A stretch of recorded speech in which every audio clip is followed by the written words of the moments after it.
Esther, chapitre 5.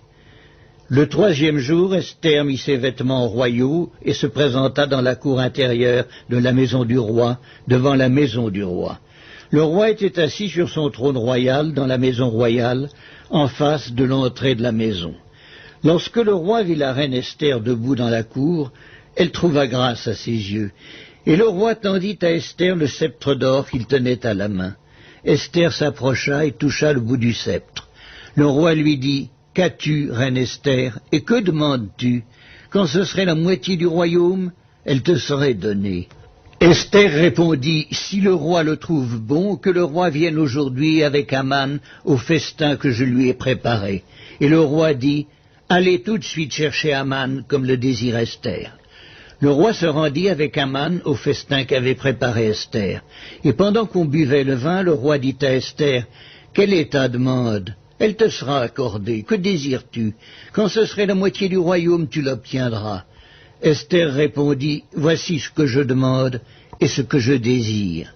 Si j'ai trouvé grâce aux yeux du roi, et s'il plaît au roi d'accorder ma demande et de satisfaire mon désir, que le roi vienne avec Haman au festin que je leur préparerai, et demain je donnerai réponse au roi selon son ordre. » Haman sortit ce jour-là, joyeux et le cœur content. Mais lorsqu'il vit à la porte du roi Mardochée, qui ne se levait ni ne se remuait devant lui, il fut rempli de colère contre Mardochée. Il sut néanmoins se contenir et il alla chez lui. Puis il envoya chercher ses amis et Zeresh, sa femme. Haman leur parla de la magnificence de ses richesses, du nombre de ses fils, de tout ce qu'avait fait le roi pour l'élever en dignité, et du rang qu'il lui avait donné au-dessus des chefs et des serviteurs du roi.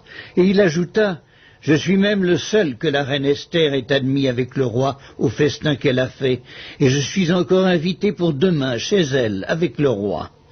Mais tout cela n'est d'aucun prix pour moi aussi longtemps que je verrai Mardochée, le juif, assis à la porte du roi. » Zeresh, sa femme, et tous ses amis lui dirent, « Qu'on prépare un bois haut de 50 coudées, et demain matin, demande au roi qu'on y pende Mardochée, puis tu iras joyeux au festin avec le roi. » Cet avis plut à Haman, et il fit préparer le bois.